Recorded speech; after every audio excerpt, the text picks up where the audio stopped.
Gordon. All right. Hey, everybody. I'm Tom. Thanks for spending some time with us this morning. Sorry we're virtual, but if you haven't been on either campus lately, we're lacking space. So we just thought we would kick off with a virtual session, and then as we move through the winter and into spring, we'll definitely do some things, together. Maybe we'll get together at one of the coffee shops and just make it easier. So we thought we would just kick off. Should have Kim and Courtney coming on any sec. But Drew and I were just going to work through some of the things. We'll talk about expansion. But in the chat, if you're willing, let us know who your child or children are, what grade levels, because now we got all these parents in here, and we could create some common ground, and you guys could get to know. Let us know maybe how long you've been here as a parent too, because we may have some brand new parents with everybody else. Very cool thing we're doing. The teachers don't know about this yet, but we're making gratitude journals. So November is month of gratitude, and a gratitude journal is very, very easy. It's just you just have a notebook basically, right? And the whole point is you write a note to somebody, they read it, and then they write a note to someone else, and it just keeps in their mailbox. So each day, so that would be something. Someone asked me, "Hey, how can we better support all the teachers through the rest of the year?" If you haven't read the workplace appreciation languages, quality time and words of affirmation are almost 80% of the languages of the workplace. So they love notes, they love post-its. So if you take the time to write a handwritten note, that would be awesome. Just to better support with that. All right, I shot you and all an email, and I'm sorry, you're right. The link was not on the Google Calendar. It should be correct now, but that's why I always ask you guys to register so I can make sure I can stay in contact with you and you get the information you need. But we have we have an internal Google Calendar that is supposed to shoot out to our website calendar, and and there it is. But for some reason it says the 3rd of the month. So I don't know.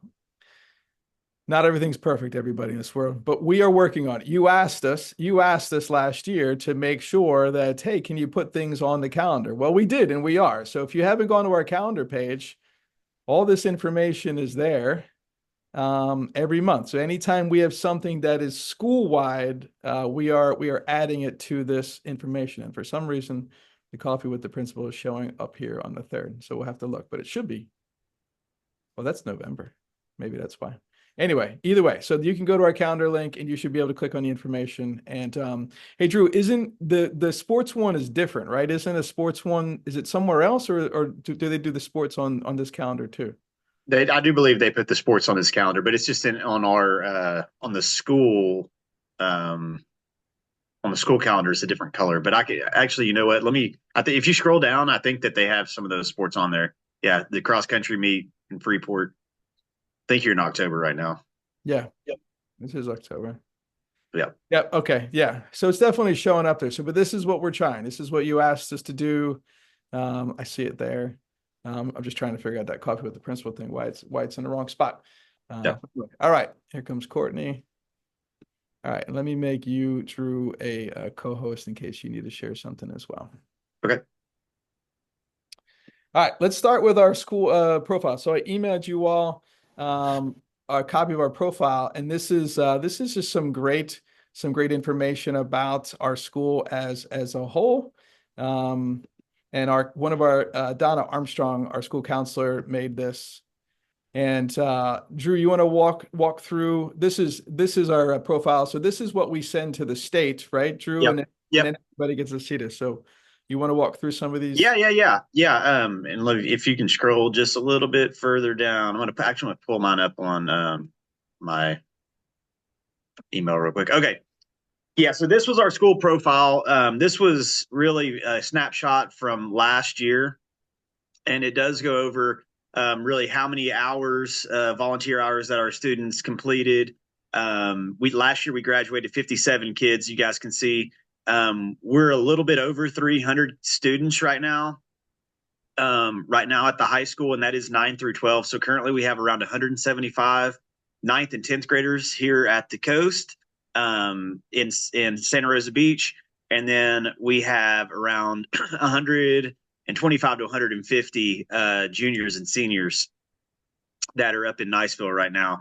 So the 57 that graduated last year, they knocked it out of the park. I know that our seniors this year are doing the same thing.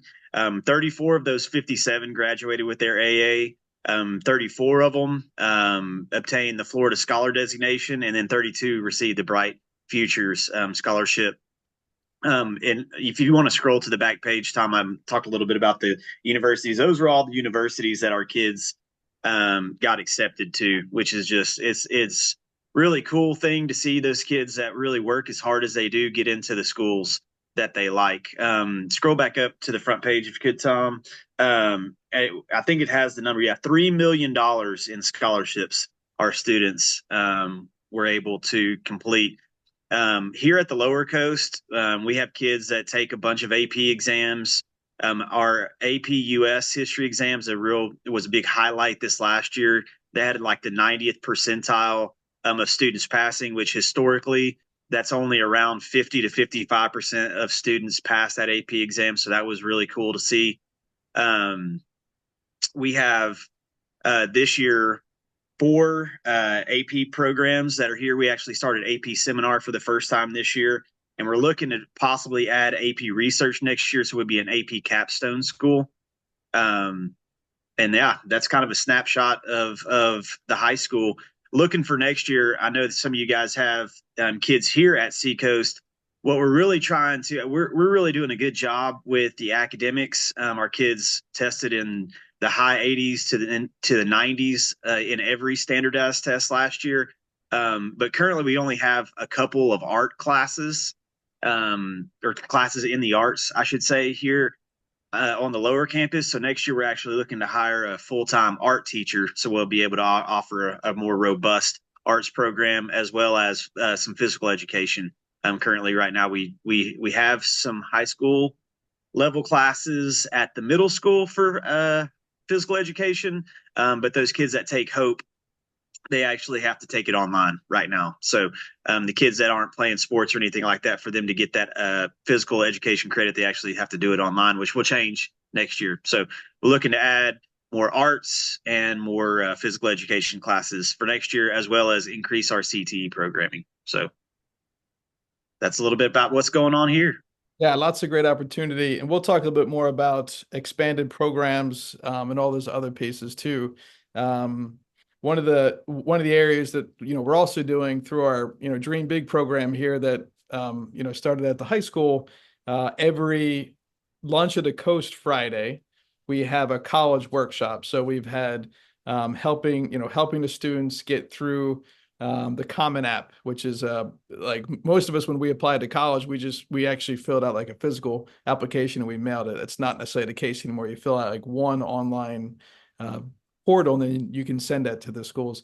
So we've had Common App training. We did some work around your disc leadership profile. And then we also did work on the college essays. And this month we're doing scholarships. And then Joy Robbins is helping us put together SAT and ACT prep, boot camps for our students, because it's our goal. Our average right now is 1151 for SAT. We want to get that to 1250. And our ACT is 25. We want to get it to at least 27.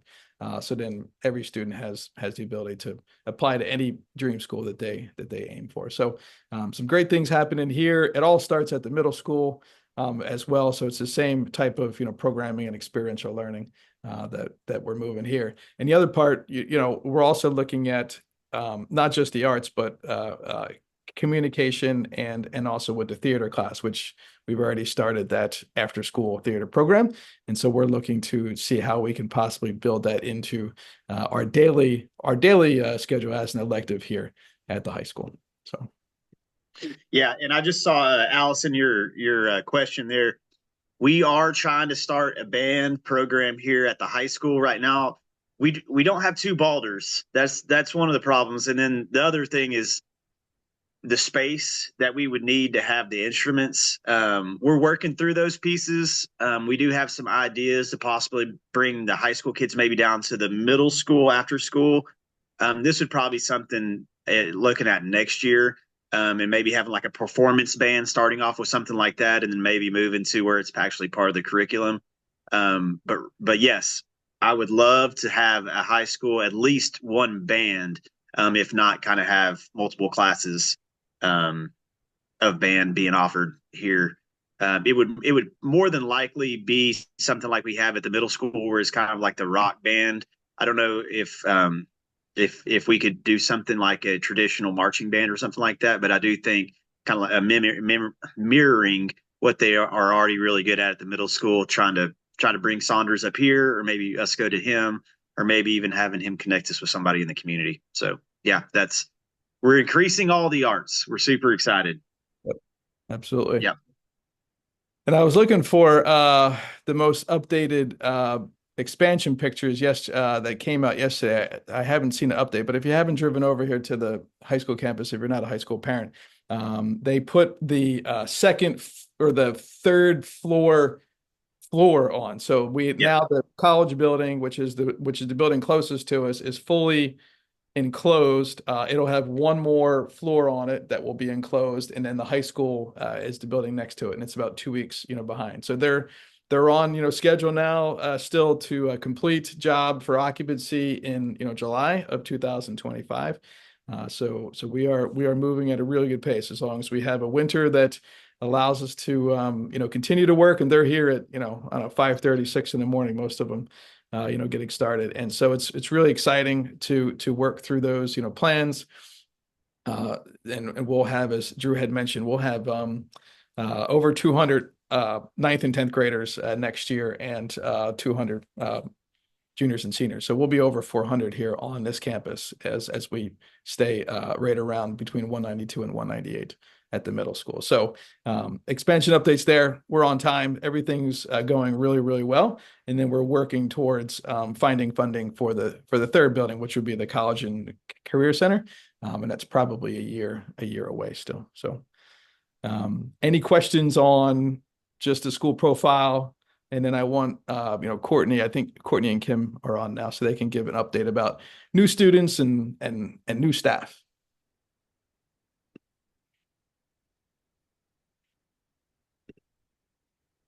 Courtney, you there? I know the internet's always a challenge down the way. Courtney had to step out, but I'm here. Inspector Kim, Yes. go for it. Kim, you want to give some updates? Just new, fifth grade stuff, or new staff, anything you just want to give updates at Seaside? Sure. We continue working with our fifth grade. They're doing a great job kind of coming in and getting acclimated. So we have our largest group of fifth grade at 52 this year. So we're excited, and they've kind of come in and they're interested in doing and being a part of everything. So that's a great way to be. So we've had a lot of fun with them, and do have 4 new teachers on campus, which is the most we've had in many, many years. They're all doing a great job kind of settling in now and finding their way, and learning how to be part of the Seaside Way, and just doing a really great job building relationships with students, and just having a good time with us. Yeah, absolutely. And so we do have 5 new staff on both of the campuses, and hopefully everybody's had a chance to meet them. And it takes some time to get acclimated into the Seaside Way. I'm 15, 16 months in, and I'm still always learning something new every day. So there's always some great opportunities. And then Drew, can you talk about just the new sports, what we've already started in the fall, and then what's maybe happening on both campuses over Yeah. the 98? Yeah. So I know last year, and I can kind of start at the middle school real quick, just talking about some athletics. Kim, you guys started softball back up for the first time. We had it in 2018 and 2019, and then COVID, we didn't have it for 2 or 3 years. So they've been able to actually offer that. Here at the high school, we started cross country. They're having girls weightlifting tryouts this Friday. The boys will have weightlifting in the spring. And then we had a swimming and diving team this year for the first time. We have the only swim dive program in the county. And then we also have girls lacrosse. And so I'm actually, for you guys that don't know, I coached girls lacrosse for a little while. We've been trying to find a girls lacrosse coach for a number of years, and so I'm actually going to help coach the girls cross country team one more year, and then hopefully find somebody that we do have some teaching job openings next year. So looking for if you guys know any girls lacrosse coaches, we'd love for you to send them our way. We will have some jobs at the school open next year. So yeah, we it's really exciting time for you guys that know not increasing athletics and clubs here at the school is what if you think back to your high school years, a lot of you guys will probably the first thing that you'll remember are the teams or the clubs that you were in and the connections that you made with those teachers and those your other classmates. And so we're really trying to offer a robust club and athletic program here at the high school. Our cross country team actually, the girls placed at districts. They got third last week, and actually on Monday they got third on Monday. So they'll go to travel to Jacksonville next Friday for the regional finals. And so we're super excited for them. The boys and girls swim team had their district meet on Monday as well. And we're waiting for Friday to see if their times made it to advance to the regions. The swim's a little bit different than cross country. So tomorrow we'll actually find out what all swim kiddos get to advance to the next level. So those are things that we were focused on last year and we're able to execute this year. So I know Allison, I coached your daughter for a number of years, and I know you know how much fun sports are and how much it really helps build the character of the kids here at the school.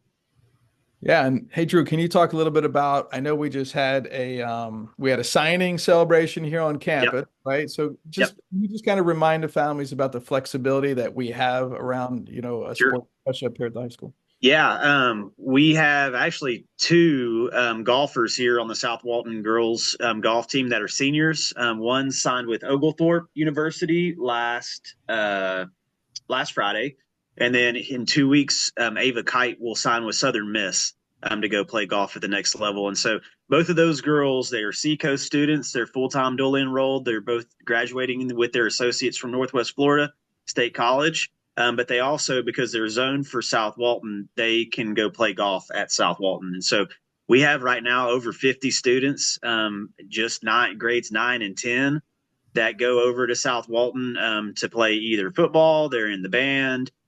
We have kids that live in Freeport that are in their band and that go play basketball and football up there. So I would say this year we are the most diverse we've ever been at least since I've been at the school. With kids from all over. I mean, we have kids from Mossy Head, we have kids from Defuniak, we have a bunch of kids from Freeport now, and still we have the majority of our kids come from the South End. But yeah, we have a lot of flexibility because we are a charter school, and so the things that we don't offer, they can go over to their zone school and participate in. And I'm really good friends with the administration at South Walton. I know Coach Tisa very well. I know Nina Borthwick very well. So it's more of a collaboration. It's not like a us versus them type situation. We're very collaborative with all the district schools. So it's really unique and very cool. Time to be here at the school, really.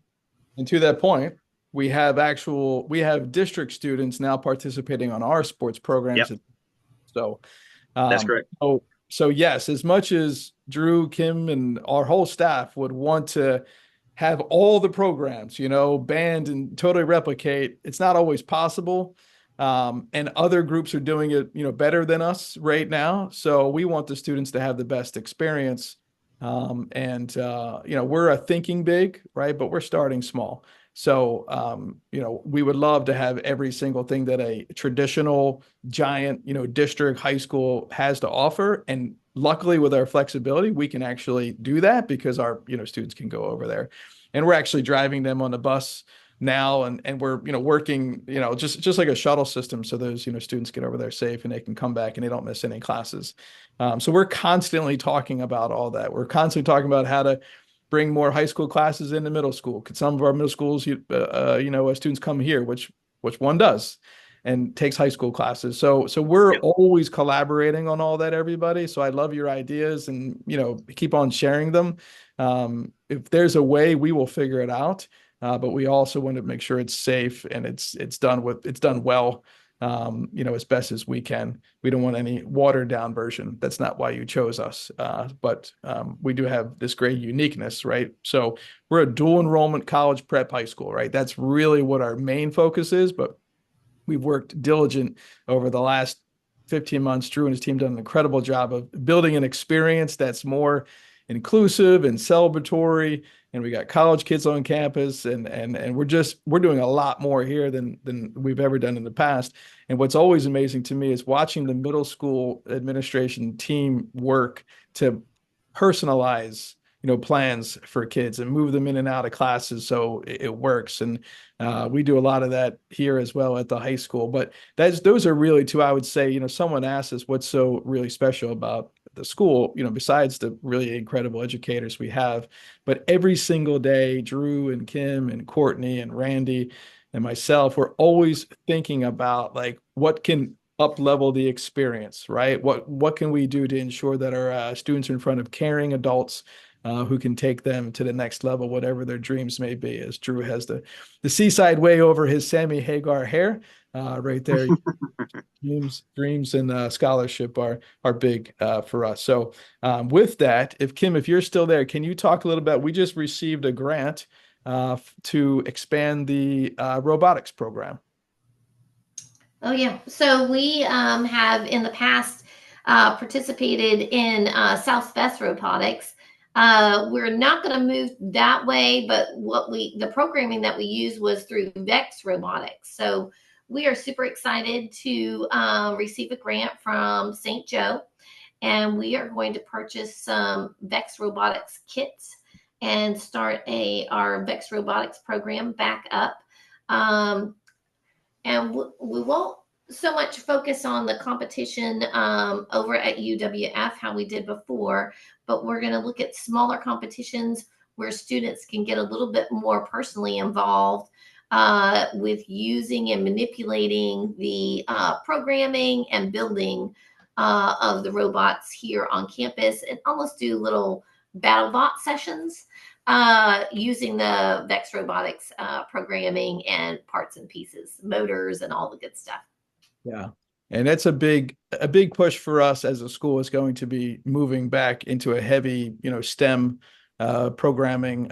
Drew and myself and the whole team, we've been applying for this Triumph grant, where we're going to ask for about $10 million over 5 years to expand our staff and our equipment and our programming on both campuses, and work with some new partnerships. And in addition, also for the music and the arts program, we did apply for the Impact 100 grant, which would have been $100,000 towards our music program to expand that. We didn't get it, but now we have a great plan to ask someone else, right? So we are constantly looking at how to enrich the experience for each one of your sons and daughters. So that's a big part of what we do, and that's how we came up with this infographic, right? So this hasn't been kind of shown too much, but this is something we worked on internally. If I could find out how to get it up on my screen, if it will look good, probably won't look as well in a PDF version. But you all have access to this, right? So surrounded by our core values, right? On the outside is the Seaside Way, and our internal core: leadership and communication, business and innovation, literacy and world languages, STEM and health sciences. And we do that through experiential learning, durable life skills, industry certification opportunity, and the arts, right? We are the highest performing public charter school in the state of Florida.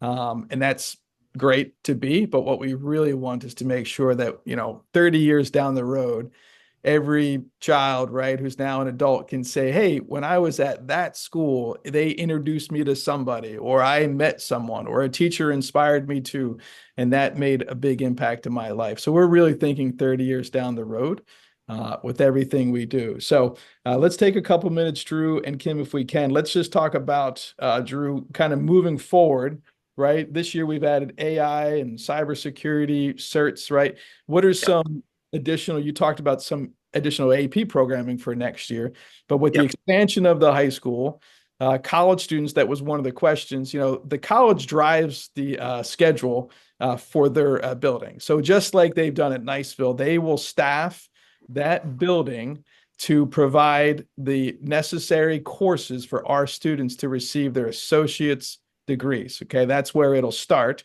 And then we're constantly been talking to them about, hey, what electives might, we have. But Drew, can you talk about the high school, Sure. component and the certs? Yep. Yeah. So next year we're really going to streamline our certification process. Some of y'all that have current ninth graders or 10th graders or college kids that have came through Seacoast, you've noticed that we've started more certification style classes. But we really are going to, once this new building is built, we're going to streamline those. And so the kids that come in, they'll choose kind of one of their electives will be a CTE class. And so they can either choose to go the business route or more the IT route.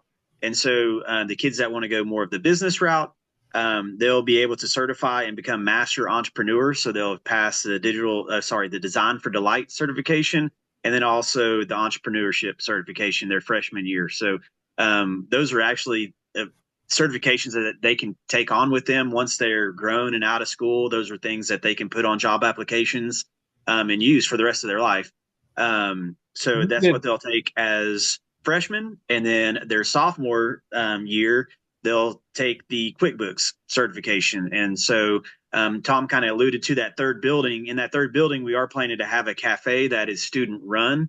And so those kids that are actually in those QuickBooks and entrepreneurship classes will actually be able to use QuickBooks. And, it won't just be this imaginary accounting that they have assets and all these things. They'll actually have them, so it'll be more hands-on. And so we're excited whenever that happens. So that will be the business side of it. And then the kids that choose the more technology side of it, their first year they'll take the Technology Plus certification. And then their sophomore year, they either go into cybersecurity or they can go into AI.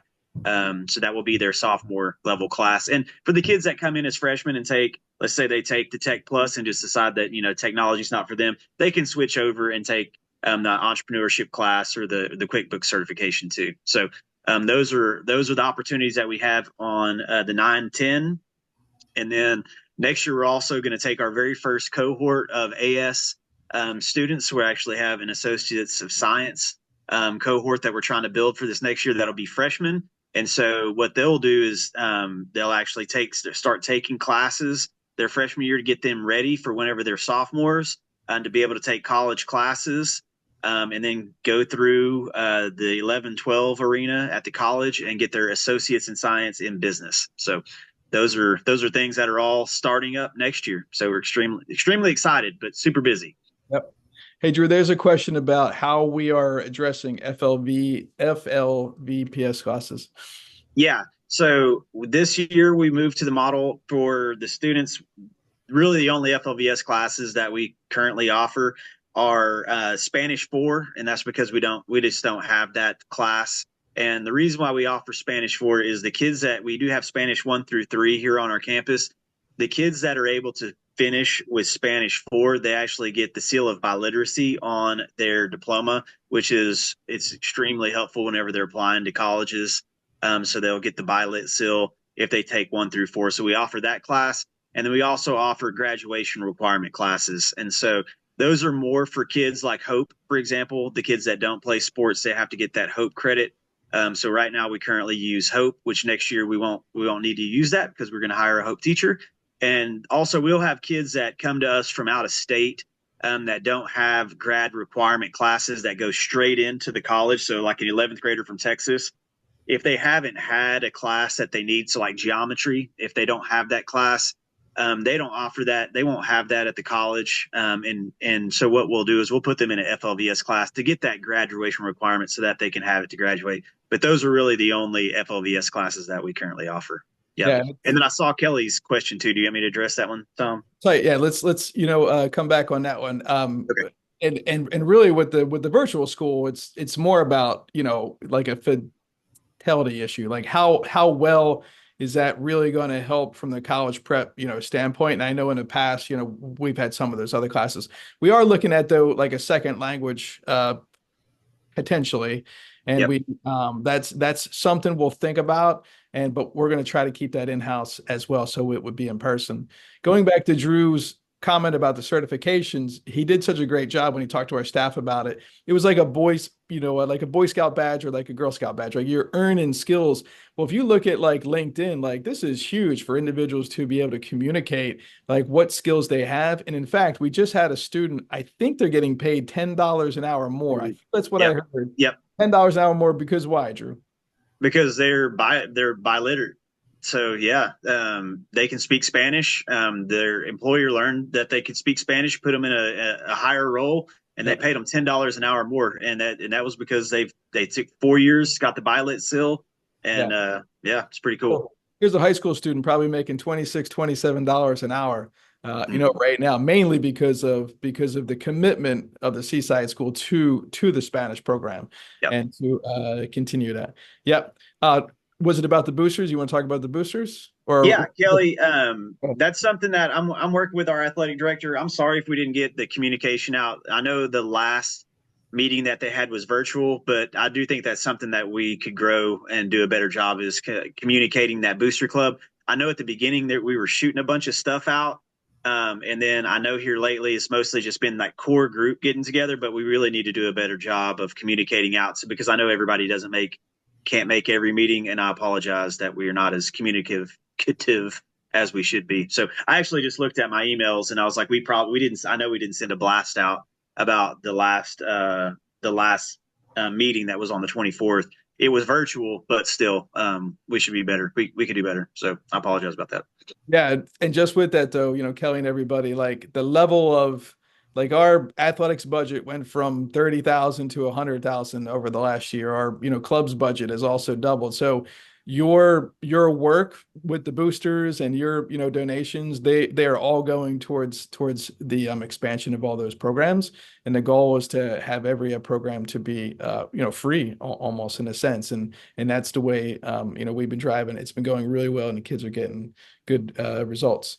So we talked about so with the STEM advancement, Kim, also from like a middle school perspective, I know we're in conversations with some third party groups, right? But if we could cast what's a vision for how we're going to advance Seaside Neighborhood School with their STEM.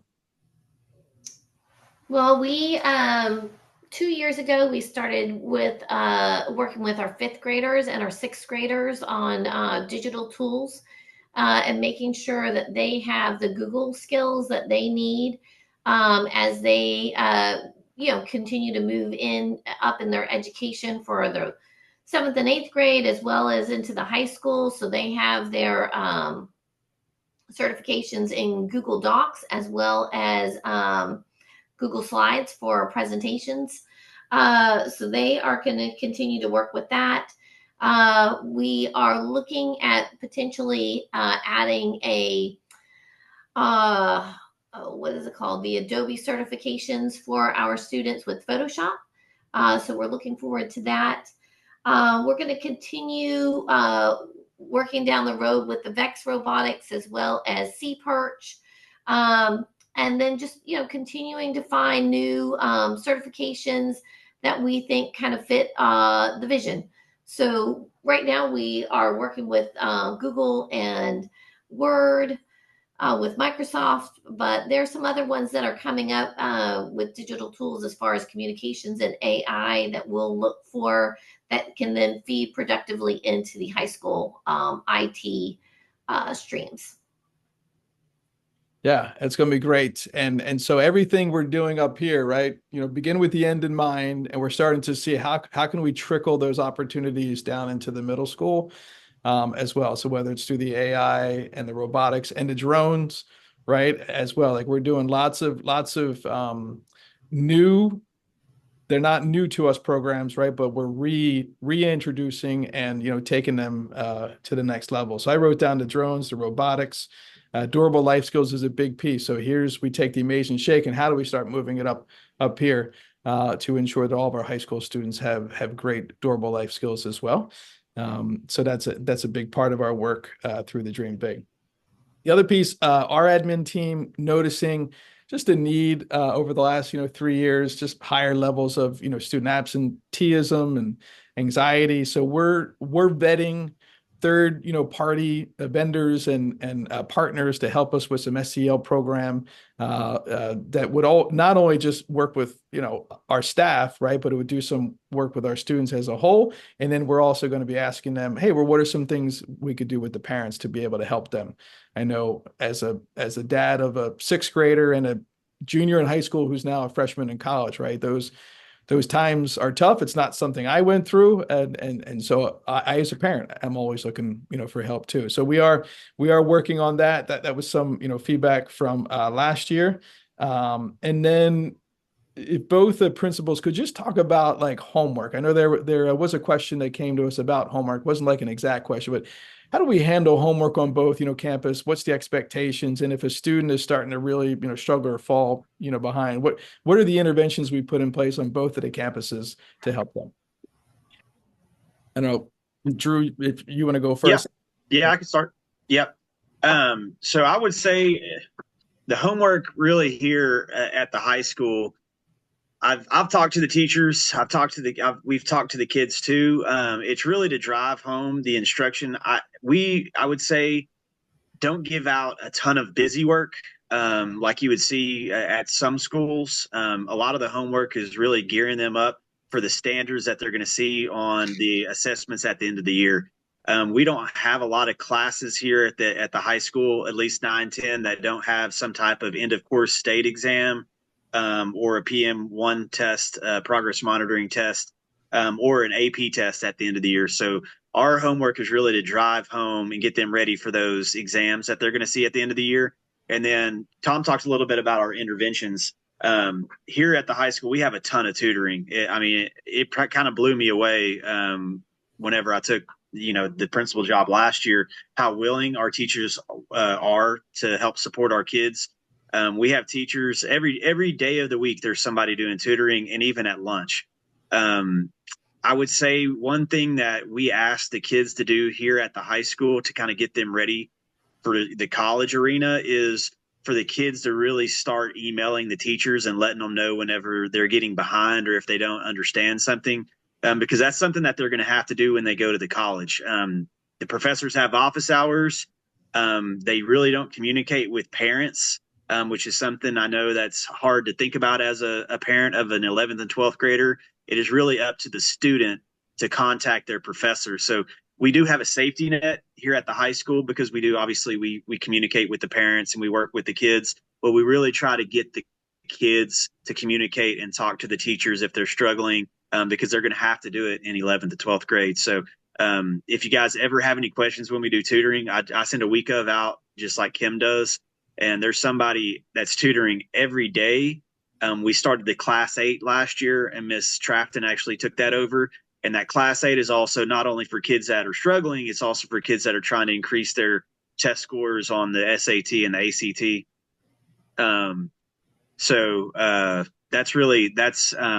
That's kind of how we handle it.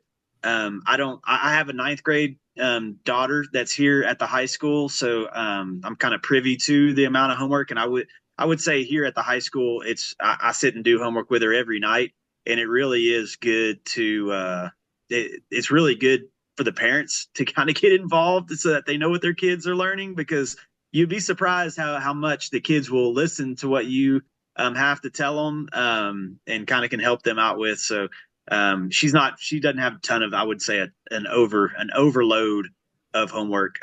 But there are some challenging homework times that I just have to, like, all right, we're going to bed now. So we'll readjust it in the morning. So that's here at the high school. Yep.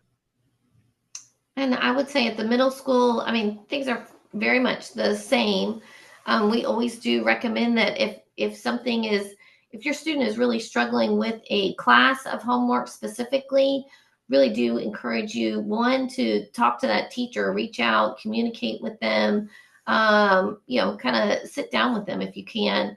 Encourage our students always to contact teachers, let them know, especially if they've been absent or whatever. Hey, what do I need to do? Can you review this lesson with me? That kind of thing.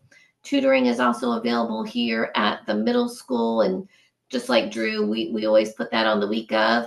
If your student is having a problem in a class that you don't see tutoring on the week of, like I said, reach out, contact them, and let them know that your student's struggling, and we're happy to help with that as well.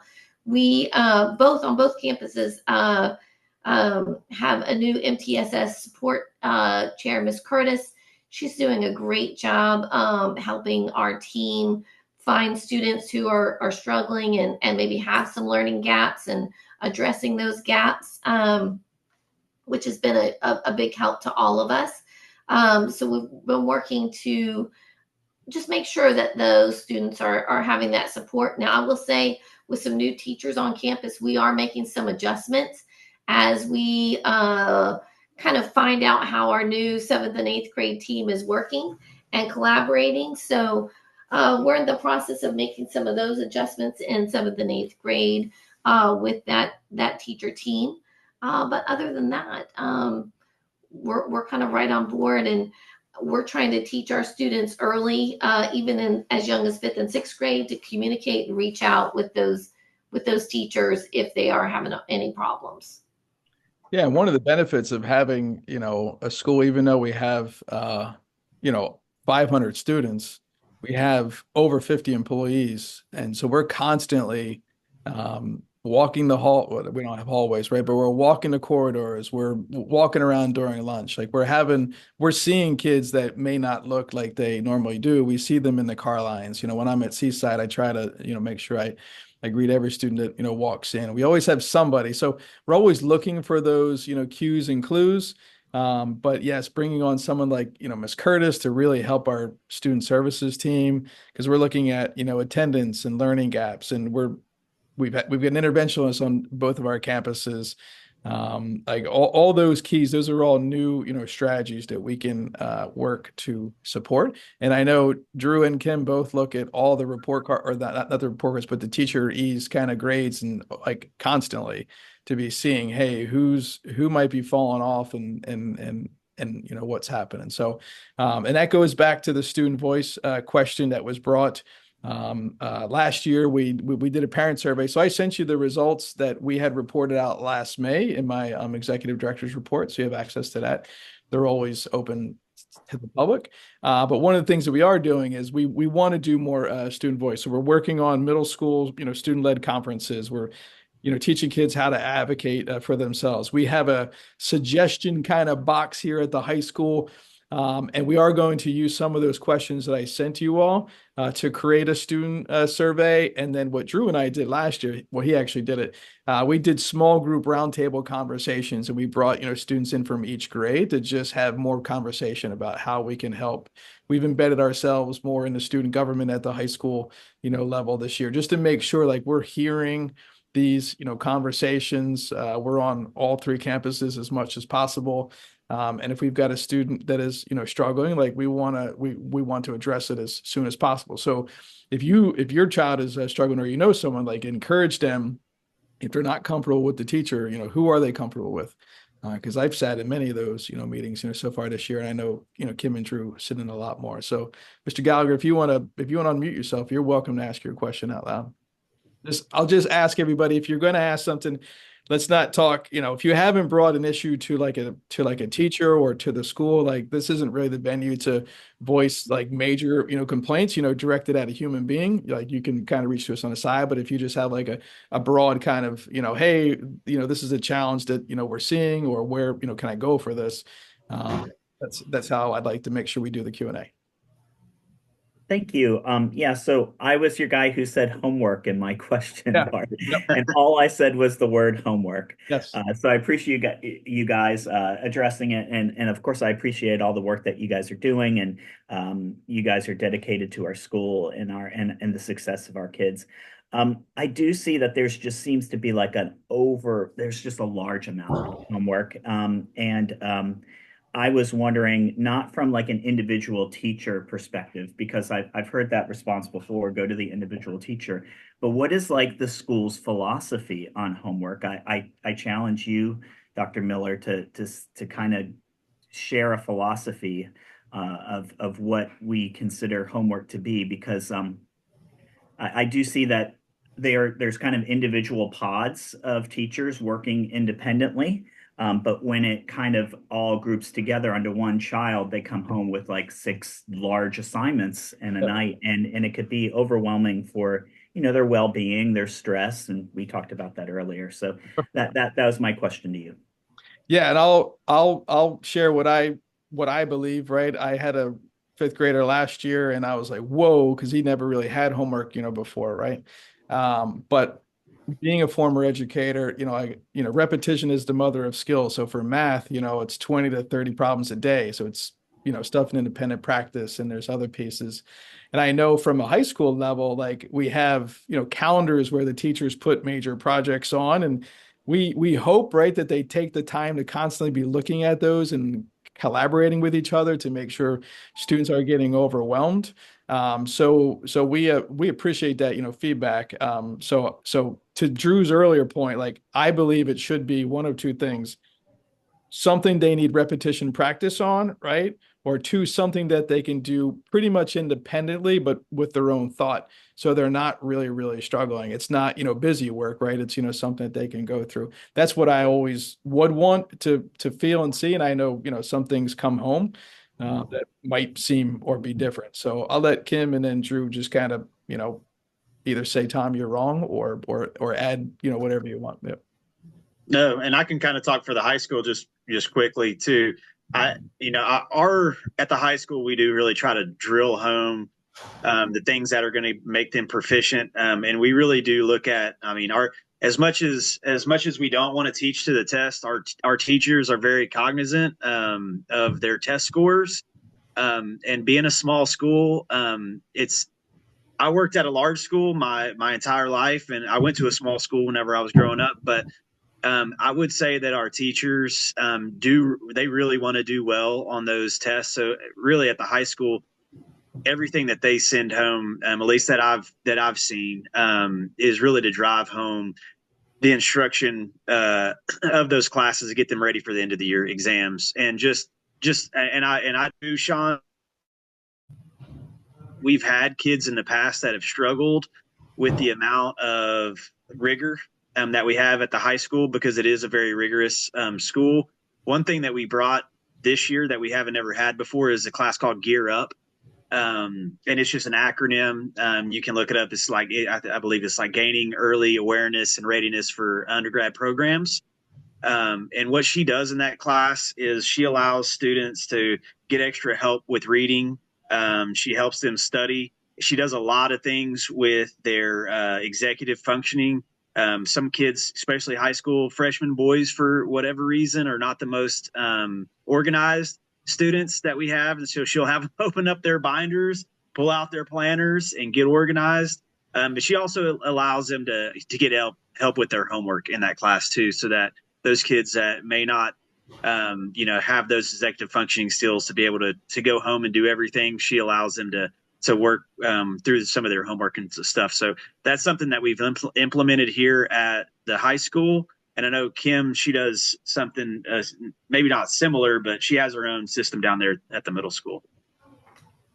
Yeah, I mean, just on homework, like I said, I kind of echoed Tom's first two, repetition practice until we've got it.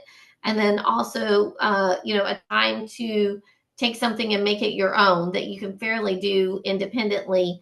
I will say, I echo then Drew's statement. I do think our teachers are very standards driven. And so when they are assigning homework, it's homework that they feel like students need to kind of master those standards or benchmarks. I do think we are going through a recalibration right now, especially with the 7th and 8th grade team. And we continue to work on that as we've got a lot of new members on that team, and just working on the communication within the team, and just the just trying to find the right balance. If you're sharing with me that the balance is maybe not quite right for a 5th grader or a 7th grader, I hear you. I hear that. And know that we're working on balance isn't right for a 44-year-old. Okay. Yeah. I I hear you with that. Again, as my son, knew last year, But I'll tell you what blows me away is, after the holidays, all of a sudden it just becomes a natural piece. And now my son's in sixth grade, and I heard him and his buddy on a Friday, like planning out their weekend of when they would get their homework done or what they had to do. And if anybody's met my son, like homework is never a normal conversation for him that's not brought up by adults. So, trusting that, process, staying, communication with the teacher, making sure that they can do this skill. But I hear you. I do remember lots of nights, last year with the IXL and just kind of like thinking like, oh, this thing will never end, especially those last, like when you get to 90% on IXL, like, okay, got to bear down now. Cause now like it's a high level. So we love that feedback, and we're always really thinking about that. And we're talking to the teachers, and it's my expectation. I know Drew and Kim both know this. If something goes home, it needs to be graded and the kid needs to get feedback on it. Like we're not just sending stuff home just for someone to do. And so if the teacher is sending out that much work, then it also should be something that they should be taking the time to look at, analyze, and give feedback in a timely manner so the student can grow and improve. And the faster we can do that, the better. That's always my goal and expectation. And we do sometimes, we lose a sight of that. So we're always trying to recalibrate, as Kim said, our teams and just making sure that they're talking to each other, especially. And it's usually the student voice that brings that up, right? And I would rather like a confident, student voice, right? One that's like, hey, does anybody know we've got 3 like projects on the same day versus, oh my gosh, I can't take this. It's too much. Like we don't want to lose kids and we don't want them to not like school. And we had 3 high school students speak on behalf of our school for prospective parents last week, and they all talked about 3 things. They talked about how attentive and how easy it is to get a hold of your teacher and sit down with them to get back on track. How much the counselors help them and support them, where in other schools, it may be weeks before they get on the counselor's calendar. And here at our school, like you'll see the counselor 5 times a day if you want. And then part 3 is how once they build those habits, like how easier the back end of high school is, which is college for us.